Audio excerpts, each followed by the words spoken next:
सामने नीचे के सब कार्यकर्ता हमारे तैयार हों, हर शक्ति केंद्र पर हमारी ठीक प्रकार से बूथ की रचना, पन्ना प्रमुखों की रचना हो और चुनाव को दमदारी से 10 की 10 सीटें हरियाणा की भारतीय जनता पार्टी की झोली में आने वाली हैं, उसकी सूक्ष्म आयोजन के लिए बैठक है। ये जो 10 योद्धा होंगे आज उनके नाम फाइनल हो जाएंगे? नाम तो फाइनल पार्लियामेंट्री बोर्ड करता है। कोई चुनौती में ना है, कोई नहीं है टक्कर में, कहाँ पड़े हो चक्कर में की चर्चाएं चल रही है जी। सीएम साहब की मुलाकात हुई है इनेलो प्रदेश अध्यक्ष अशोक अरोड़ा के साथ।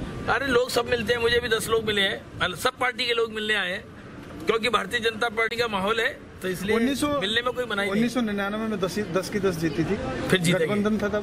1999 में जीती थी, अब 2019 में जीतेंगे। गठबंधन था 20 साल बाद। तब तो लोकसभा कितना मान रहे हो सर? नहीं पक्का है, रोहतक लोकसभा सबसे पहली सीट जीतने वाली है। तब तो गठबंधन किसको दे रहे हो सर? क्या एजेंडा रहेगा इसमें, क्या लोकसभा में देने का? आज की हमारी जो ये बैठक है, ये लोकसभा चुनाव से पहले की प्रांत स्तर की बड़ी बैठक है। इसके बाद केवल या तो निचले स्तर पे हमारा शक्ति केंद्र स्तर पे बैठ के और वहाँ के कार्यक्रम होंगे, और या फिर चुनाव के दृष्टिगत हमारी प्रमुख लोगों की और चुनाव समिति की बैठक इस प्रकार की बैठकें होंगी, यानी कि प्रदेश कार्य समिति, विधायक, सांसद, चेयरमैन, जिला अध्यक्ष, महामंत्रियों की ऐसी है। इस चुनाव से पूर्व की वो एक बड़ी बैठक है, और इसके बाद से सब कार्यकर्ता लोकसभा चुनाव की तैयारी में लग जाएंगे। तो आज हम इसमें आज से लेकर के और लगभग 20 तारीख तक का एक कार्यकर्ताओं को कार्यक्रमों का एजेंडा, कार्यक्रमों की रूपरेखा बनाकर के इस बैठक के अंदर देंगे, ताकि इस लोकसभा चुनाव के अंदर भारतीय जनता पार्टी, पहले हम 7 लोकसभा सीट जीत करके आए थे, इस बार 10 की 10 लोकसभा सीट हम जीत करके जाएं, इस प्रकार की तैयारी और इस प्रकार का आह्वान इस बैठक के अंदर करने वाले। रोहतक लोकसभा कितना चुनौतीपूर्ण है सर? देखिए, हमारे लिए वैसे तो कोई भी चुनाव हम गंभीरता के साथ लेते हैं, हर चुनाव की अपनी गंभीरता है। हमने तो पंचायती राज से लेकर के स्थानीय निकाय के चुनाव वो पूरी गंभीरता के साथ लड़े, हमने जींद का उपचुनाव गंभीरता के साथ लड़ा और सब चुनाव हमने जींद समेत जीते। इसी प्रकार से रोहतक समेत 10 की 10 लोकसभा सीटें भारतीय जनता पार्टी पूरी गंभीरता के साथ ले रही है। पूरी गंभीरता के साथ लड़ते हुए हम रोहतक समेत सब 10 की 10 लोकसभा जीतने की तैयारी में है, और इतना आत्मविश्वास मुझे है कि ये सब सीटें हरियाणा की जनता के आशीर्वाद से भारतीय जनता पार्टी जीतने वाली है। ये कह रहे हैं कि मेरे लिए तो उन लोगों के पास प्रत्याशी नहीं मिल रहा है। देखिए, ये तो प्रत्याशी तो कांग्रेस के पास नहीं है। जींद उपचुनाव में वो पार्टी अपने सबसे बड़े नेता को चुनाव मैदान में लेकर के आई और वो बहुत मुश्किल से अपनी जमानत बचाने में कामयाब हुए। अब अंदाजा आप लोग इस बात से लगाइए कि कैंडिडेटों का टोटा भारतीय जनता पार्टी के पास नहीं है, कांग्रेस के पास जरूर कैंडिडेटों का टोटा हो सकता है। इस प्रकार के हर सीट के ऊपर कैंडिडेट लेकर के आएंगे। ये हमारे कैंडिडेटों के सामने कांग्रेस पार्टी के कैंडिडेट एक भी नहीं गिन पाएंगे। किसी भी पार्टी के साथ गठबंधन भारतीय जनता पार्टी का नहीं होने वाला, जनता के साथ गठबंधन है। और जब हरियाणा की जनता ने हरियाणा के निर्माण से लेकर के आज तक अगर गैर कांग्रेसी सरकार अपने दम पर बनाई तो वो भारतीय जनता पार्टी की बनाई है। प्योर सरकार भारतीय जनता पार्टी के बनी। मुख्यमंत्री मनोहर लाल जी के नेतृत्व में जितने काम हमारी सरकार ने हरियाणा प्रदेश में कर दिए, उसके आधार पर जिस प्रकार से जनता का आशीर्वाद हम पर है, तो हमें किसी और पार्टी के साथ गठबंधन करने की जरूरत नहीं है। किस तरह से कैबिनेट की मीटिंग हो रही है? ये लगभग 3 घंटे के आसपास, 3-3.5 घंटे हमारी बैठक चलने वाली है। सर, जिस तरह से लगातार बैठक चल रही है, क्या लगता है कि विधानसभा में चुनाव भी हो सकता है? देखिए, ये सब मुझे नहीं लगता कि आज के दिन में ये कोई सवाल प्रासंगिक है। सारी बातें खत्म हो चुकी है, सब सवालों के ऊपर विराम लग चुका है। आज प्रदेश की हमारी बड़ी बैठक है और कहो दिल से मोदी फिर से, ये हमारा एजेंडा है। आज की बैठक का। लोकसभा चुनाव के नगाड़े बज रहे हैं और भारतीय जनता पार्टी हरियाणा की इकाई के जो कार्यकर्ता हैं बहुत उत्साह में हैं और हमने जींद के चुनाव में जो जीत हासिल की, उससे पहले 5 नगर निगम के चुनाव हमने कमल के फूल पर जो जीते हैं और नरेंद्र भाई मोदी का 2019 का जो चुनाव का अभियान है, Haryana is a lucky state for BJP. Haryana के लोग संघर्ष का साथ देते हैं और पुलवामा के बाद जो नरेंद्र भाई मोदी ने और भारत की बहादुर सैनिकों ने जो आतंकवादियों को दफनाया है, एक ऐसा यशस्वी प्रधानमंत्री नरेंद्र भाई मोदी जिसने हर आतंकवाद की जो घटना हिंदुस्तान के सरजमीन पर हुई उसका बदला लिया है। आज पूरा 130 करोड़ का हिंदुस्तान नरेंद्र भाई मोदी की, भारत की सेना की जय जयकार कर रहा है। एयर स्ट्राइक को मुद्दा बना के चुनाव लड़ेंगे? नहीं, वो तो तात्कालिक मुद्दा है। मुद्दा जो चुनाव के मुद्दे हैं, लोकसभा चुनाव के मुद्दे हैं, वो नरेंद्र भाई मोदी के नेतृत्व में हिंदुस्तान ने किसान के मोर्चे पर, मजदूर के मोर्चे पर, अस्पताल के मोर्चे पर, आयुष्मान भारत के मोर्चे पर सबकी पेंशन, सबको सहयोग और जो ये क्रांतिकारी हर मोर्चे पर नरेंद्र भाई मोदी ने काशी विश्वनाथ बाबा के मंदिर से लेकर के और हर सड़क पर आज नरेंद्र मोदी की सरकार काम करते हुए दिख रही है।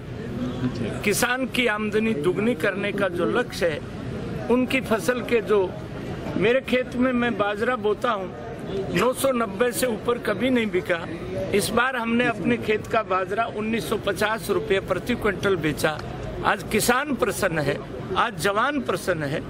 जो हरियाणा में गरीब के बच्चे को जो रोजगार मिला है, आज नौजवान उस बात से बहुत प्रसन्न है। उसको एक कॉन्फिडेंस है कि ये मेरी सरकार है, ये नरेंद्र भाई मोदी की सरकार है, ये मनोहर लाल जी की जो सरकार है, ये मेरी अपनी सरकार। पंडित जी, 100 करोड़ ने मुख्यमंत्री से मुलाकात किया, क्या कोई गठबंधन की संभावना है? देखिए, मैंने विधानसभा में मित्रों, ये रोहतक का जो प्रेस और छायाकार जो मित्र हैं, ये मेरा पीहर है, क्योंकि मैं रोहतक मेरा केंद्र रहा। स्वर्गीय डॉक्टर मंगल सेन को स्कूटर बिठा के मैंने एक गली, तो ये भारतीय जनता पार्टी राजनीतिक गंगा है हिंदुस्तान की, और इस गंगा में कभी भी कोई भी आके जो गंगा जैसा निर्मल हो, जो गंगा के अंदर जिसकी श्रद्धा हो, वो कभी भी चुनौती तो स्पीकर में इस बार जीतने का मन है। चुनौती किससे मांग? चुनौती हरियाणा में कोई राजनीतिक दल अब चुनौती में बचा नहीं। कुछ दिल के टुकड़े हजार हुए, कोई इधर गिरा। रोहतक लोकसभा की बात करें तो यहाँ पे क्या है? रोहतक लोकसभा हरियाणा बोर्ड की परीक्षाएं हो रही है, जमकर नकल हो रही है। नहीं, नकल में भी कुछ जगह समाचार आए हैं, हम प्रबंध कर रहे हैं। और आप जानते हैं रोहतक में तो यहाँ मेडिकल कॉलेज की जो टेस्ट भी होते थे और उसमें किस तरह से योजनाबद्ध तरीके से नकल चलती थी, हमने नकल पर रोक लगाई। ठीक ठीक।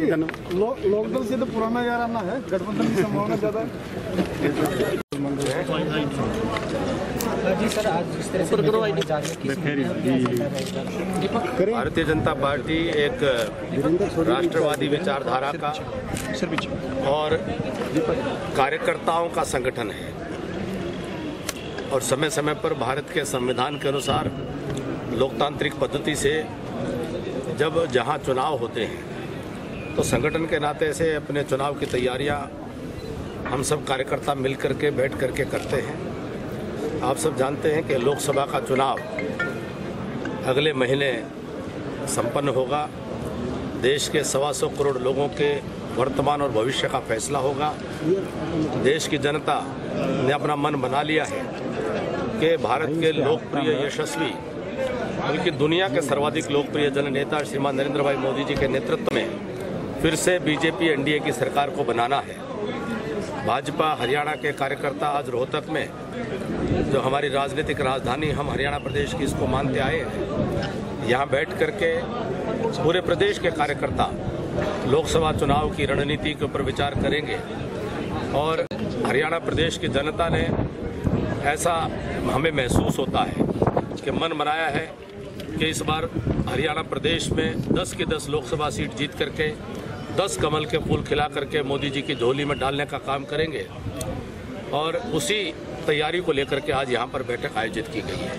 सर, लोकसभा आपको भी अगर जिम्मेदारी दी जाए तो तैयार हैं? मैं पार्टी का एक कार्यकर्ता हूँ और हमेशा से यह संगठन का निर्णय होता है कि कार्यकर्ता को क्या जिम्मेदारी दी जाए, संगठन में काम कहा जाए या चुनावी राजनीति में उतारा जाए, प्रदेश में काम दिया जाए, केंद्र में दिया जाए। यह सारा सोचने का काम यह हमारे संगठन का है और हम सब संगठन के आदेश का पालन करने वाले लोग हैं। रोहतक में बदलाव हो गई है? निश्चित तौर पर जब मैंने कहा कि हरियाणा की जनता 10 की 10 सीटें नरेंद्र भाई मोदी जी के नेतृत्व को स्वीकार करते हुए उनकी झोली में डालने वाली है और जो हिंदुस्तान आज एक ऐसे मोड़ पर है, आज भारत इतिहास में एक ऐसे मोड़ पर है कि यहाँ से ये देश और मजबूती की तरफ बढ़ेगा। 21वीं शताब्दी को ये भारत अपने नाम करेगा। आने वाली पीढ़ियों को समृद्ध और खुशहाल करने के लिए चुनाव बहुत महत्वपूर्ण है। भारत को विश्व गुरु और महाशक्ति बनाने की दिशा में ये 2019 एक निर्णायक मोड़ साबित होने वाला है। मैं कहता हूँ कि शायद भारत के इतिहास में इतना महत्वपूर्ण लोक समर या चुनाव कभी भी नहीं आया होगा जितना महत्वपूर्ण ये चुनाव है। कैप्टन साहब, विपक्षी दल ये आरोप लगा रहे हैं कि एयर सर्जिकल स्ट्राइक के नाम से राजनीति कर रही है भारत। इसको बुनाया काम करें। मुझे ऐसे लोगों की मानसिकता पर तरस आता है कि जो देश की सेना के मनोबल को गिराने की बात करते हो या जो देश की सेना का सम्मान करना नहीं जानते हैं। और मैं एक सैनिक होने के नाते उनको कह सकता हूँ कि जब देश का सिपाही, देश का सैनिक, देश की सेना जब वह देश के लिए किसी भी ऑपरेशन के अंदर हिस्सा लेती है, न तो उनके जहन में उनका गांव, उनका परिवार, उनका समाज, उनका वर्ग, न उनका जिला, न उनका प्रांत होता है। वह केवल भारत माता की सेवा के लिए वह अपना सर्वस्व न्यौछावर करने के लिए तैयार रहते हैं। और ऐसे में सेना के ऑपरेशंस को शुद्ध तौर पर एक सेना का जिम्मेदारी और एक धर्म के नाते से देखना चाहिए और सबको सेना के साथ मजबूती से खड़ा होना चाहिए। ऐसे लोग जो बात करते हैं, मुझे हैरानी होती है उनकी सोच पर। क्या ये पुलवामा के ऊपर हमला, जो पुलवामा में सीआरपीएफ की बस पर हमारे 42 जवानों को शहीद होना पड़ा, क्या इस हमले का जवाब नहीं देना चाहिए था? क्या वो कहते हैं कि देश चुप रहता, देश की सेना हाथ पर हाथ धर के बैठी रहे, जैसे उनके समय में होता था कि केवल जुबानी बात करते रहो, पाकिस्तान को चिट्ठी लिखेंगे, अंतर्राष्ट्रीय स्तर पर उठाएंगे, डोजियर भेजेंगे। ये नया भारत है। ये देश की सीमा के अंदर ही अपनी रक्षा नहीं बल्कि आवश्यकता पड़ने पर अब दुनिया को बता दिया है और दुनिया को मजबूती के साथ बता दिया है कि हम सीमा पार करने में कोई संकोच नहीं करेंगे। एलओसी हमारे देश की सुरक्षा के लिए, आतंकवादी अगर हमारे सीमा पार करके, एलओसी पार करके आते हैं तो हम भी अपने देश के आम जन की और देश की अस्मिता की रक्षा करने के लिए एलओसी पार करने में कोई संकोच नहीं करेंगे, सीमा पार करने में कोई संकोच नहीं करेंगे।